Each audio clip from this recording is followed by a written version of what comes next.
안녕하세요. 오늘은 다이렉트 박스에 대해서 설명을 한번 드려보도록 하겠습니다. 음향에 대해서 조금이라도 관심이 있으신 분들께서는 다이렉트 박스의 용도에 대해서 잘 아실 거예요. 어떤 경우에 다이렉트 박스를 사용하시는지도 잘 아실 거고, 왜 필요한지도 잘 아실 거라고 생각이 됩니다. 그래서 이론적인 것보다는 오늘은 좀 제가 판매하는 제품 위주로 소개를 한번 드려보도록 하겠습니다. 우선 다이렉트 박스를 언제 사용해야 되냐, 꼭 사용해야 되냐, 이런 거에 대해서 말씀을 좀 드려볼게요. 다이렉트 박스를 주로 사용하시는 용도는 아마 악기를 믹서에 연결하실 때, 기타나 베이스 같은 악기들을 믹서에 바로 연결하실 때 주로 사용하는 용도입니다. 주로 어쿠스틱 기타나 베이스 기타 같은 경우에는 대부분의 경우 아마 다이렉트 박스를 사용해서 연결을 하셔야 되고, 일렉 기타 같은 경우는 기타 전용 앰프에 마이크를 사용해서 수음하는 경우에는 다이렉트 박스가 필요가 없겠죠. 근데 최근에는 기타 연주하시는 분들도 별도의 악기 앰프 사용하지 않고 바로 믹서로 연결하시는 경우가 많이 있더라고요. 그리고 이제 모니터는 퍼스널 믹서나 무선 리니어 이런 거를 사용해서 무대에 악기 앰프 없이 바로 사용하시는 경우도 많이 있더라고요. 그런 경우에는 다이렉트 박스를 아마 사용을 하셔야지 될 거예요. 왜 필요하냐 설명을 좀 드리자면, 보통 악기에서 나오는 출력들이 55 타입의 언밸런스 출력인데, 여기에서 나오는 출력의 임피던스가 굉장히 높은 하이 임피던스로 출력이 되게 되어 있어요. 믹서로 다이렉트로 연결을 할 때 문제가 생기는 건데, 믹서에서는 높은 임피던스를 받아들이기에 적합하지 않은 회로로 되어 있다고 합니다. 악기 쪽에서 출력이 되는 임피던스는 하이 임피던스가 굉장히 높은데, 믹서 쪽에서 받아들이는 임피던스는 낮은 임피던스를 받게 설계가 되어 있어요. 그래서 이제 이 사이에 임피던스를 매칭시켜주기 위해서 이제 다이렉트 박스를 사용을 하시는 주 목적인데, 최근에는 믹서의 기능들이 좀 많이 개선이 되면서 일반 믹서에서도 받아들일 수 있는 임피던스의 그 허용 범위가 굉장히 높아졌다고 해요. 그래서 일반적인 경우에는 다이렉트 박스를 사용하지 않고 악기를 연결을 하셔도 큰 문제는 없다고 하더라고요. 물론 굉장히 높은 임피던스의 출력을 가지고 있는 악기를 사용하실 때는 문제가 될 수도 있을 거예요. 근데 여기서 문제가 된다고 해도 소리가 안 나던가 그렇지는 않아요. 소리는 날 텐데 음색의 변화가 있던가, 입력을 받아주는 믹서 프리앰프 쪽 회로에서 문제가 생길 수 있던가, 이런 정도의 문제가 생길 소지가 있다고는 하지만 일반적인 경우에 큰 문제가 되지는 않을 거예요. 그렇지만 이제 문제는 거기에 있는 게 아니라, 악기에서 출력되는 신호는 임피던스도 굉장히 높지만 언밸런스 출력을 가지고 있습니다. 언밸런스 출력이라고 하는 거는 신호선이 두 가닥을 사용을 하는 거예요. 플러스 한 가닥하고 마이너스와 접지를 같이 사용하는 이 두 가닥, 딱 이 두 개의 신호선을 사용하는 건데, 이 언밸런스 신호를 사용했을 때 단점이 케이블 길이가 길어지면 길어질수록 노이즈가 발생할 확률이 굉장히 높아진다는 거예요. 그래서 제가 처음 음향을 공부할 때 책에서 봤던 내용은, 언밸런스 케이블을 사용할 때는 길이를 7m 이내인가 몇 미터 이내로 쓰라고 권장을 했던 기억이 나는데, 보통 무대에서 연주자가 연주를 한다고 하면 오디오 믹서의 위치는 아무리 가까워도 10m 이상은 떨어져 있을 거예요. 보통은 20-30m 이상 떨어져 있을 텐데, 그러면 다이렉트 박스를 사용하지 않고 악기를 다이렉트로 입력 받았을 때 언밸런스 케이블을 길게 연장해서 믹서로 연결을 했을 때 노이즈가 발생할 확률이 굉장히 높다고 보시면 됩니다. 그리고 또 한 가지, 다이렉트 박스를 사용하는 경우가 오디오 믹서와 건반이나 아니면 반주기 이런 것들 연결을 했을 때 전기 노이즈가 타고 들어올 확률이 굉장히 높습니다. 이 전기적인 노이즈는 신호가 밸런스냐 언밸런스냐에 상관이 없이 기계와 기계가 서로 연결이 됐을 때 타고 들어올 수 있는 거라서, 이런 경우에도 다이렉트 박스를 사용하시면 노이즈를 차단할 수 있는 그런 기능이 있어요. 그래서 음향하시는 분들께서는 이 다이렉트 박스를 꼭 악기 연결할 때만 사용을 하시는 게 아니라, 컴퓨터와 오디오 믹서를 연결하실 때도 다이렉트 박스를 중간에 사용하는 경우가 많이 있고, 다른 반주기 아니면 영상팀 소스를 연결할 때도 다이렉트 박스를 걸쳐서 사용하시는 경우가 많이 있습니다. 100% 해결된다고 볼 수는 없겠지만 대부분의 경우에 다이렉트 박스를 통해서 이런 문제들은 해결하실 수가 있을 거예요. 그러면 지금까지 설명드렸던 이런 경우들의 이 다이렉트 박스를 사용하면 어떻게 이 문제가 해결이 되는지 한번 설명을 드려볼게요. 일단 다이렉트 박스는 높은 임피던스의 입력을 받아서 낮은 임피던스로 변환을 해주는 매칭 트랜스 기능이 있어요. 첫 번째 기능이 악기에서 나오는 고임피던스의 신호를 받아서 오디오 믹서에서 잘 받아들일 수 있는 낮은 임피던스로 변환을 해주는 기능이 있고, 두 번째 기능은 언밸런스 신호를 받아서 밸런스 신호로 변환을 해주는 그런 기능이 있습니다. 대부분 다이렉트 박스 제품들을 보시면 잘 보이실지 모르겠는데 55 타입 입력으로 이렇게 되어 있어요.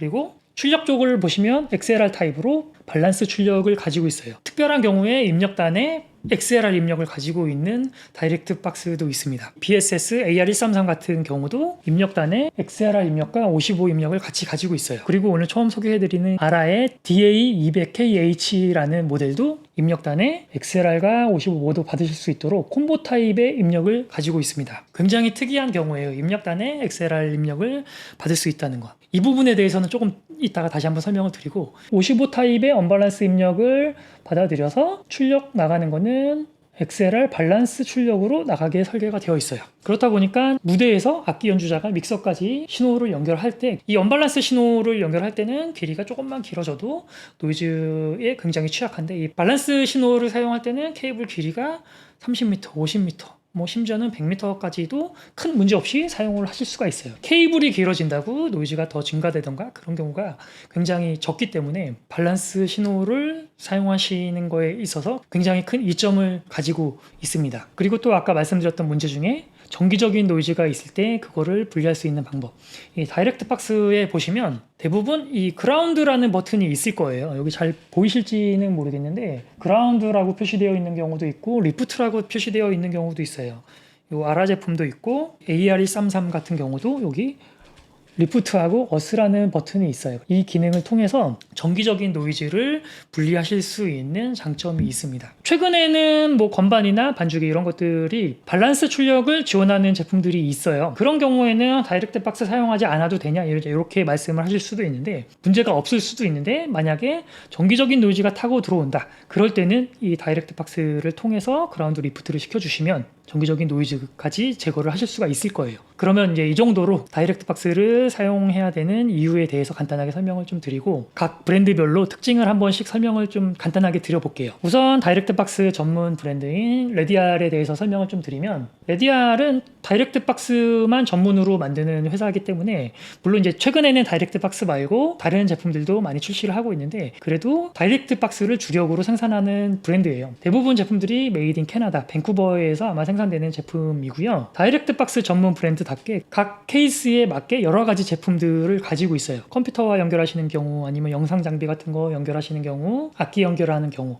굉장히 다양한 종류의 제품들이 준비가 되어 있고, 또 각 케이스별로 등급이 3등급 정도 있어요. 가격대별로 차이가 나는데, 우선 제3급의 J 시리즈가 있고, 그 아래 프로 시리즈, 그리고 그 아래 스테이지벅 시리즈가 있는데, 제3급의 J 시리즈는 가장 유명한 제품인 J48과 JDI, 이 두 가지 제품이 있는 제품군인데, 사용되는 트랜스포머의 종류가 조금 다른 거예요. 그 제3급의 J 시리즈에는 젠센 트랜스라는 굉장히 유명한 트랜스포머가 들어간 시리즈이고, J 시리즈보다 한 단계 아래급, 중간급 정도 되는 제품이 이 프로 시리즈인데, 프로 시리즈에 들어가는 트랜스포머는 이 젠센 트랜스는 아닌데, 젠센 트랜스와 굉장히 유사한 이클립스라는 트랜스포머가 들어간 그 시리즈이고, 그거보다 하나 더 아래급은 스테이지버그 시리즈는 여기 보시는 가장 작은 이 제품들입니다. 종류도 굉장히 많고 등급별로 제품군이 많이 나눠져 있습니다. 그리고 두 번째로 소개해드릴 제품은 BSS AR133이에요. BSS라는 브랜드는 영국 브랜드인데, 예전에는 주로 이제 프로세서나 이퀄라이저 이런 제품들을 주로 많이 만들던 회사인데, 지금은 오픈 아키텍처 타입의 DSP를 전문으로 생산하고 있는 브랜드인데, 그 외에 나머지 프로세서들은 모두 단종이 된 지 한참 됐고, 이 AR133이라는 다이렉트 박스만 유일하게 생산이 되고 있어요. 굉장히 오랫동안 많은 분들께서 사용하시는 제품인데, BSS AR133만의 장점이 있어요. 아까도 잠깐 말씀을 드렸지만 입력단에 XLR 입력이 있는 제품이 많지가 않아요. 악기를 연결할 건데 XLR 입력이 무슨 필요가 있냐 이렇게 말씀하실 수가 있는데, 실제로 음향 장비를 운영하시다 보면 꼭 악기 말고도 여러 다른 장비들을 연결하는 경우가 있어요. 컴퓨터에서 음악을 플레이하는 경우도 있고, 아니면 영상팀에서 오디오 소스를 따로 받아서 플레이해야 되는 경우도 있고, 보조 믹서를 통해서 입력을 받을 때, 그럴 때 이 XLR 입력이 있으면 굉장히 유용하게 활용을 하실 수가 있어요. 다이렉트 박스에는 액티브 타입과 패시브 타입의 제품들이 있는데, 일반적인 다이렉트 박스의 경우에 입력단에 55 타입의 입력분이 없기 때문에 밸런스 입력을 받을 수 있는 방법이 없거든요. 라이브 현장이나 뭐 방송실에서 뭐 일을 하시다 보면 이런 XLR 입력을 다이렉트 박스로 연결을 해야 되는 경우가 있거든요. 이제 그럴 때는 이 레디알 제품들을 사용하실 수가 없어요. 그럴 때 이 AR133을 사용하실 수가 있고, 요즘은 물론 이제 컴퓨터로 음악 플레이를 할 때 오디오 인터페이스를 많이 사용하시지만, 오디오 인터페이스를 많이 사용하지 않던 시절에는 컴퓨터에서 음악을 받아야 될 때 이 다이렉트 박스를 꼭 사용을 했었어요. 그래서 이 다이렉트 박스를 뭐 10개씩도 들고 다니고 굉장히 많이 들고 다녔던 기억이 있는데, 이 제품만의 또 다른 장점이 9V 배터리로 운영을 할 수 있다는 점이에요. 여기 지금 이제 배터리 단자가 있는데, 이 배터리 커버를 열면 9V 배터리를 넣어서 운영을 하실 수가 있고, 배터리가 없다고 하면 믹서의 팬텀 전원을 사용해서 운영을 하실 수도 있어요.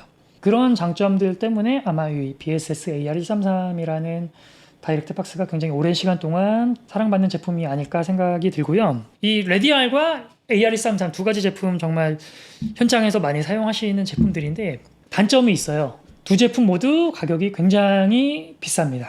가장 싼 이 스테이지버그 시리즈 제품들도 10만원 중반 이상은 할 거예요. 10만원 중반대 가격대를 형성하고 있고, 그 아래 프로 시리즈 제품들은 20만원에서 30만원 사이 가격대가 형성이 되어 있을 거예요. 그리고 BSS AR133 같은 경우도 지금 찾아봤더니 온라인 판매가가 28만원입니다. 한 채널짜리 다이렉트 박스인데 28만원입니다. 프로 시리즈 DI도 한 채널짜리는 22만 3천원. 그리고 레디알 제품 중에서 가장 판매가 많이 되는 프로 D2 스테레오 패시브 타입의 다이렉트 박스는 34만 3천원입니다. 다 굉장히 고가의 제품들인데, 그래서 다이렉트 박스를 뭐 써야 되는 거는 알겠다, 뭐 이제 그렇지만 예산이 너무 부담된다, 이런 분들께서 선택하실 수 있는 세 가지 제품이 있는데, 일단 DNT100S라는 다이렉트 박스가 있고요. 스테레오 패시브 타입의 다이렉트 박스이고, 이 제품은 판매가가 10만원입니다. 스테레오 타입의 두 채널짜리 패시브 다이렉트 박스인데 판매가가 10만원이고요. 레디알 프로 D2와 같은 타입이라고 보실 수 있는데, 판매가는 거의 3분의 1 수준의 가격이고, 두 번째 제품은 DPA22S라는 액티브 타입의 스테레오 다이렉트 박스예요.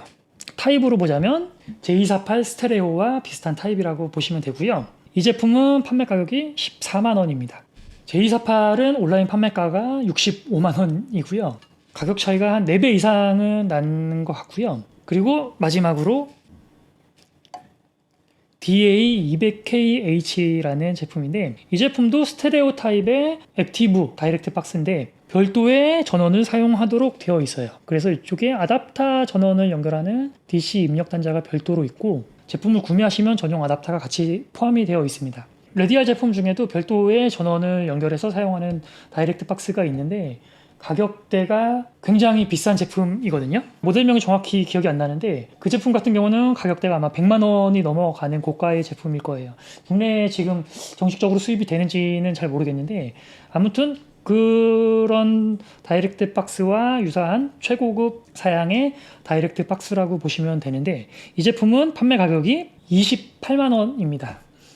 사실은 이런 다이렉트 박스들을 뭐 제가 이렇게 소개를 해드렸지만, 가장 중요한 거는 음질이 어떠냐, 음질 왜곡이나 뭐 소리의 왜곡이나 뭐 노이즈나 이제 이런 거가 어떤지가 제일 중요한데, 제가 테스트를 하려고 하다 보니까 제가 뭐 악기도 가지고 있는 게 없고, 그렇다 보니까 오늘은 일단 제품 소개만 이렇게 해드렸는데, 다른 유튜버 분들께서 테스트 해보신 그런 내용이 있더라고요. 그래서 이제 그 영상들을 제가 더보기란에 링크를 남겨놓을 테니까 제품 성능이나 이런 것들이 궁금하신 분들께서는 참고를 하시면 좋을 것 같고요.